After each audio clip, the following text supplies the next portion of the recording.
Right, thank you very much, Alex. I must say, Alex is one of my podcast guests. If you want to hear him talking about what's going on at Serious Readers, then please do go and have a listen. Before we start, I know a lot of you were hoping Amy Africa was going to be doing this session. I found out yesterday you get me instead. I can't replicate what Amy does. I thought for about 5 minutes I was going to go and try and do it, and then I thought it's just not happening. I cannot move at that speed. I cannot talk in her accent either, as she's from Texas. So you've got, I thought, what would everybody be getting out of Amy's session? Well, they'd be getting ideas and thoughts about how they could improve their website over the coming months and over the coming years. So I thought I'd give you my take to hopefully give you the same outcomes. So as Alex just mentioned, I work at E-commerce Master Plan. I founded the business about 5 years ago when I wrote my first book, E-commerce Master Plan. See a theme there. I also run the E-commerce Master Plan podcast that's been going for 2 years. Generally, I advise, mentor, coach e-commerce businesses on how to improve and how to increase their growth and how to avoid those potholes. And the latest thing I've been doing is running the Get More Customers Club, which only launched a month ago, which is like an online mastermind forum. I do have offline background as well, as my first job in retail was catalogue marketing manager for Pastimes about 10 years ago. And that's how long I've been coming to the DCA.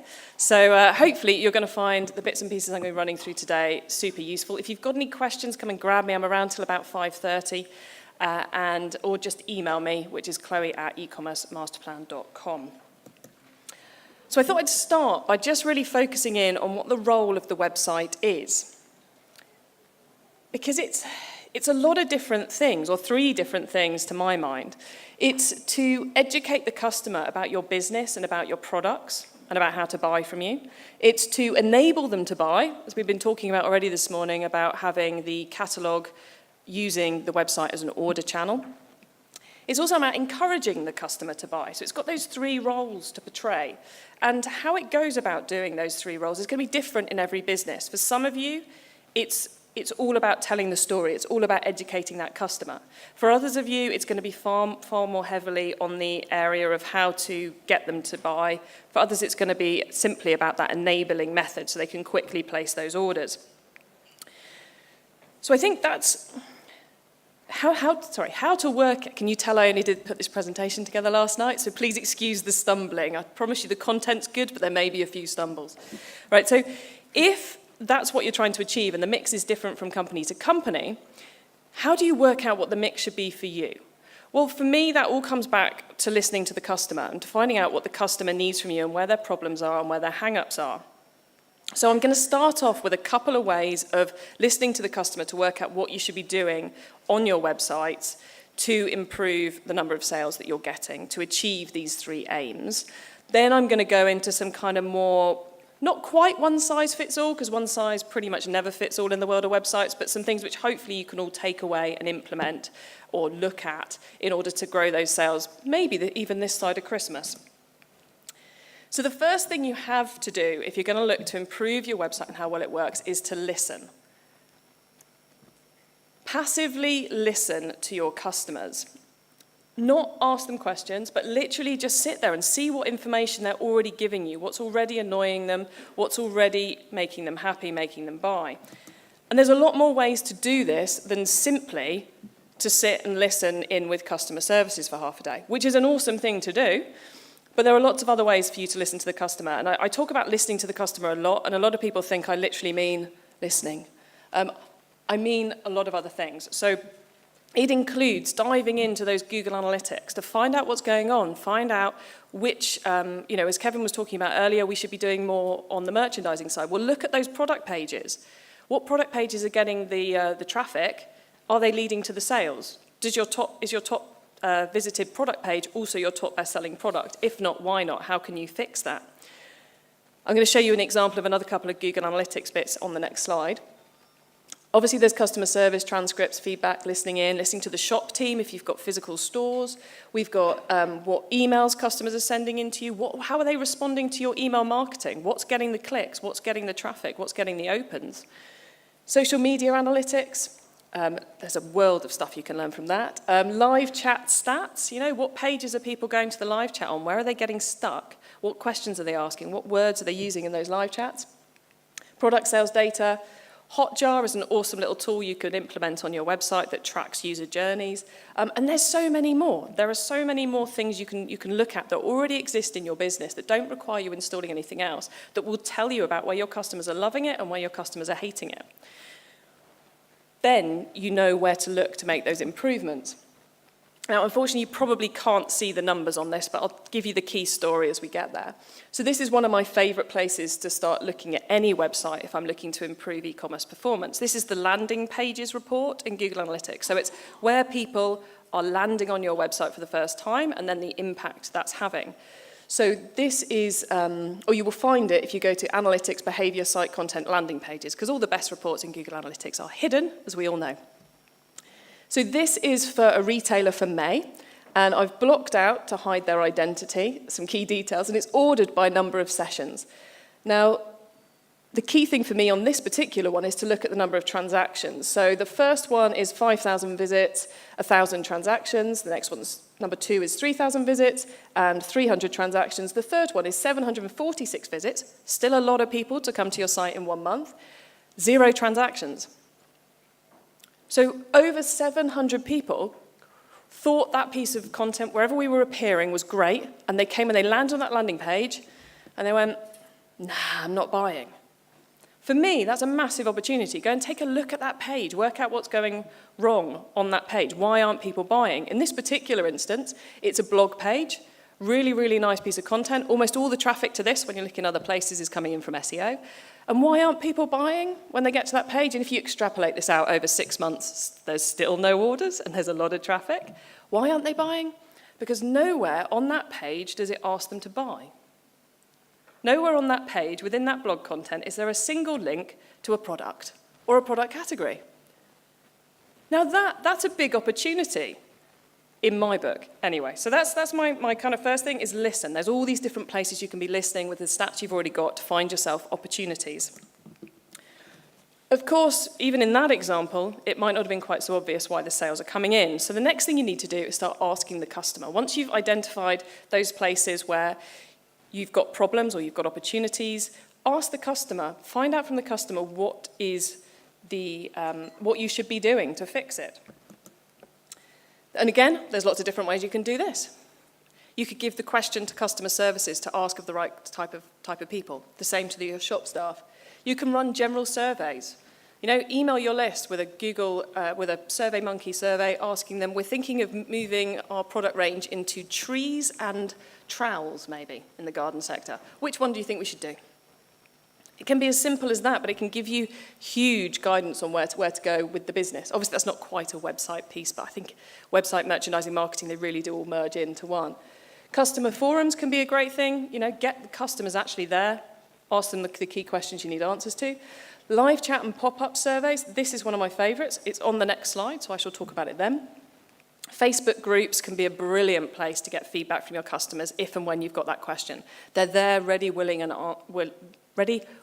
able to answer you when you need that question answered. There's a guy who uses this a lot called Rohan Gills, who's on my podcast, Wet Shave Club. They run their whole business is guided by the answers they get from the customers in their Facebook group. VIP groups, another business who I think we've got a screenshot coming up of later called Me So Tasty. She knows who her best customers are. She sends them surprise boxes of new flavors and says, what do you think? Is this any good? Then we also have usertesting.com, which is a brilliant place for testing things out about your website. You can, for a few dollars, you can go and you can get someone who's the right demographic, right target market to come and test out your website for you, and you see the screen flow of them going through. So I said I was going to quickly just give you one example of this live chat in action.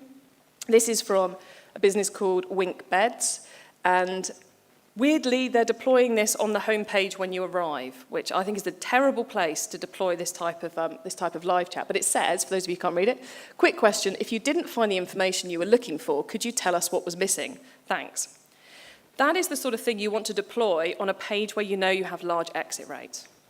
A lot of e-commerce businesses will find a lot of people leave on their delivery page. Deploy this as when someone's been on there for a couple of minutes, or maybe for 10, 20 seconds, you pop that up and you go, what are we not telling you that you need to know at this point? Why are you about to go away? So that's one of those kind of targeted ways you can be asking. Now, don't have slides on this, but to quickly run through it. One, if you're not using live chat, you really should be. Huge opportunity for increasing sales because customers like to text these days, especially in the millennial age groups. They don't want to phone you, they want to send quick text messages. And if we're talking about live chat, we kind of have to talk about chatbots. Is anybody using a chatbot? No? Oh, one at the back, or a couple at the front. Okay, so my advice to those of you who haven't yet is not to do it yet. Whilst there are some awesome case studies out there, there are some really clever people building some really awesome chatbot software. So if you wait 6 months, there's going to be a myriad of cool technological solutions to pick from that don't mean having to use WhatsApp or Messenger or something else. So I would hold that and wait for the tech to become really affordable and really interesting. Okay, so those were my kind of ask and listen, is the learning from the customer bit. I'm not going to go any deeper into that because that really takes us into the world of conversion rate optimization and UX, and there are better specialists out there who can really take you into the nitty-gritty. But doing this will potentially give you large gains in the sales that are coming in from your website. What I'm going to do now is and quick little plug for the event in October. We're going to be doing lots of digital content in October. So if you want more on CRO and UX, make sure you come to the DCA event in October. That's Jane happy with me. Okay, so now some examples that should work for all businesses, which is not often the case in websites, but these are ones I think all of you can benefit from. And lots more website examples coming up now, I promise. So this is the first one. This is my slide for social proof. And the reason I use this slide is because social proof is the neuromarketing truism that essentially human beings are like sheep. If one of them walks in one direction, the rest of us will follow. Those of you who have retail stores will know this. You know, if you've got one person in the retail store, other people will walk in. It's the same online. It's the same with products. It's the same with catalogs. It's the same with everything you do. If you can put elements of social proof onto your website, then you will get greater conversions.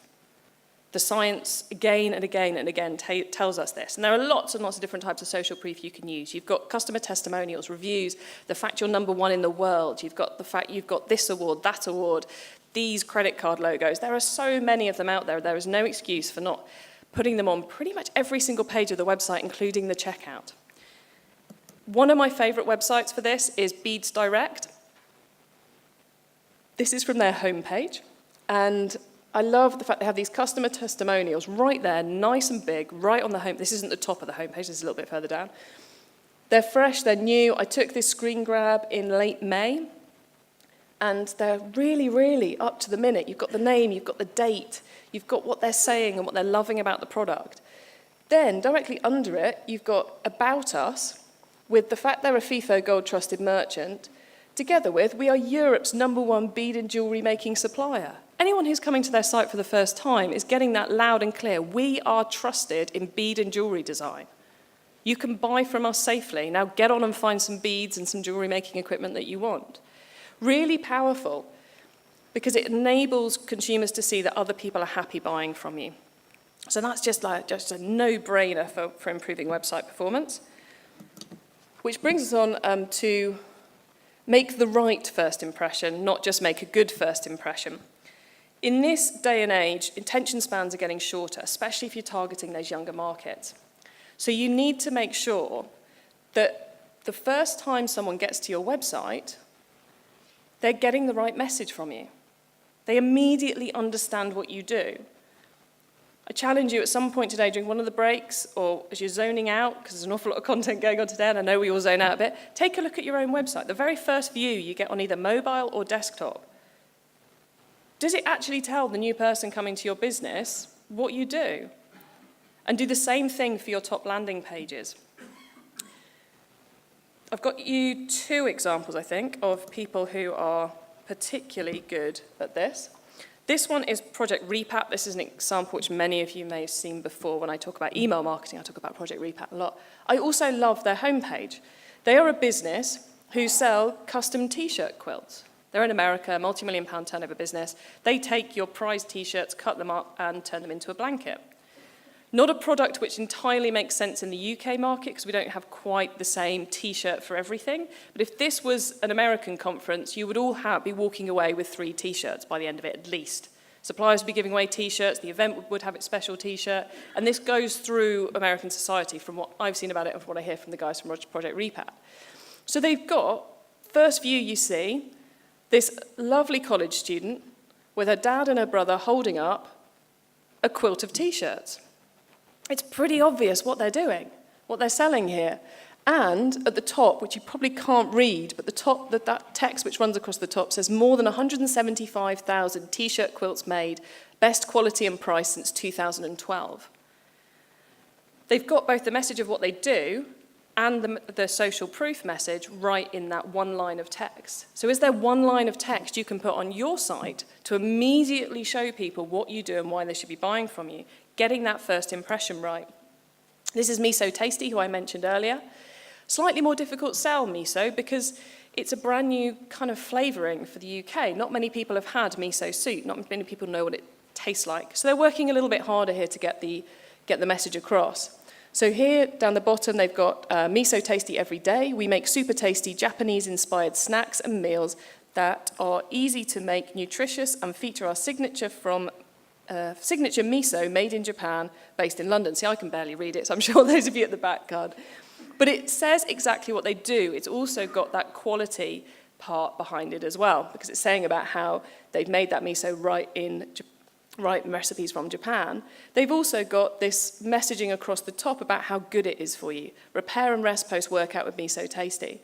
Big brand messages showing the product, showing why it's great, what they do, and they've also then got that 100% natural, vegetarian and vegan, and of course the all-important delivery messages. One shot, you know what they do. This one might take you a little while to read everything, but you get that message immediately. Is that the same for your website? And if not, how can you do it? I have a couple of friends who work in UX and conversion rate optimization, and often this is the most difficult thing about their jobs, is trying to get this first impression right and getting the wording right so it conveys the right message to the right people. Next up, that says story time. Sorry, it was very hasty putting these slides together last night. And the reason why I want to talk about story time is because storytelling is ever important in this retail landscape of ours. Michelle mentioned it earlier in a very clear concept of Women's Weekly knitting, Horse and Hound, horse events, and the stories that they use within the magazines, and that the whole business is about storytelling. But every single one of your businesses can benefit from storytelling. I was at an event a few weeks ago where Mary Porters was speaking, and she was saying we're at this tipping point in retail where we are moving as consumers from valuing status symbols to valuing status stories. Think about it, a couple of years ago, you'd be carrying around your Gucci handbag, wearing your Ray-Bans, wearing your Prada shoes and your Louboutins with the red backs. Nowadays, what you're doing to show off to your friends is you're talking about that amazing Blue Lagoon resort we went to in Iceland. Oh my God, it was amazing. They do this and they've got that and the other and the story.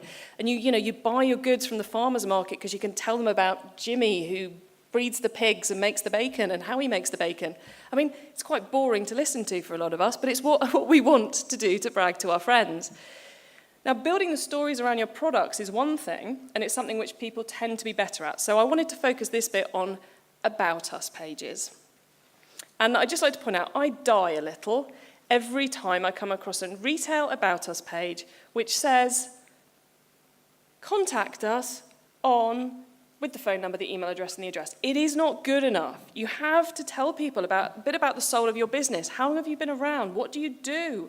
Why do you exist? Why should they care that you exist? Why should they give you their money?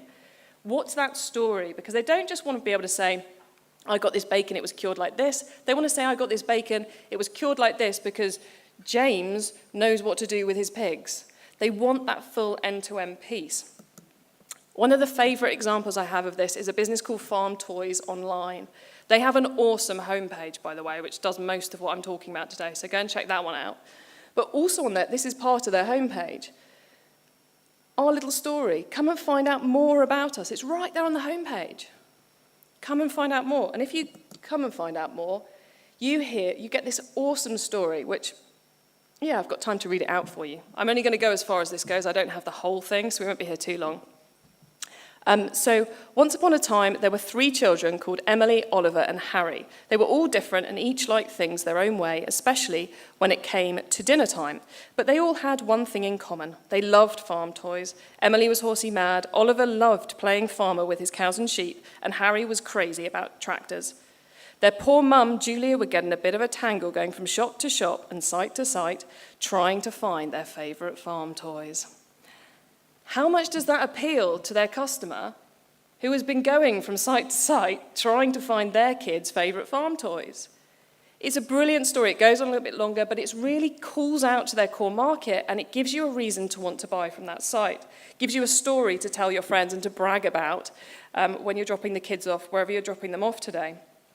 So please work on your About Us pages and make them that little bit more interesting. Now, I couldn't talk about this session without mentioning mobile. I'm going to mention mobile in the format of cross-device, because consumers now, if this is all about listening to the consumer and giving them what they want, they are going from device to device to device to device. And they are doing wildly different things on those devices. The same person will use your site on a mobile for one thing, your site on desktop for another, or on tablet for something else. So before deciding what your mobile strategy is, go and take a look at your stats. Find out what your customers are using each of those channels for before you start making those decisions internally in the business. Oh, I use mobile for this. I don't care what you use mobile for. I care what your customers are using your mobile site for. And it will differ from business to business. This is 2 different businesses' device behavior reports in analytics, and this is the place to start. You'll find it at Audience Mobile Overview, and it gives you the sessions, new sessions, bounce rate, pages per session, average session duration, transactions, etc. for mobile, desktop, and tablet results. Now, one of these businesses, mobile is 47% of their traffic and is the least effective for is very good for new customers, but a terrible conversion rate. The other one, desktop, is 50% of their traffic, and mobile is only 30%. These are both May 2017 stat banks. So go and take a look at your data. Do not listen to what the industry says you have to do with mobile. Go and look at your data and look at how the customers are doing it. Is the mobile attracting the new customers? Is desktop attracting the new customers? And then change your mobile interface versus your desktop interface based on what the customer wants. John Lewis are quite good at doing this. I couldn't find a particularly good example to put up on screen. But if you go on their desktop site, you get various messages. You go on their mobile site, you only get the one Father's Day message at the moment. And then as you scroll down through, you get messages about find my nearest store, click and collect, delivery, and those sorts of things, which just don't appear on the desktop homepage. So what should be on each platform for those customers? I am a huge fan of email. I couldn't mention mobile and websites without saying please use email pop-ups. The Google ruling, or whatever you want to call what Google says, about not having pop-ups is not just about email, and it's only about mobile. So what Google said was avoid invasive interstitials to create a greater mobile user experience, and then you will probably not get penalized in the search results. What that means is make sure that if you're using pop-ups on mobile, whatever form they are, cookies, live chat, email sign-ups, surveys, whatever it is, on mobile, it's not destroying the user experience. So that requires a bit of testing. It has no impact on what you're doing on desktop. So please use email sign-ups on desktop. If anyone's on Shopify and wants a cool roulette wheel thing like this, Wheelio is the name of the app. And that was it. If anyone was hoping I was going to go into video and content and imagery on product pages, I haven't, because there's a great session about that at lunchtime. So thank you very much. I hope that was useful.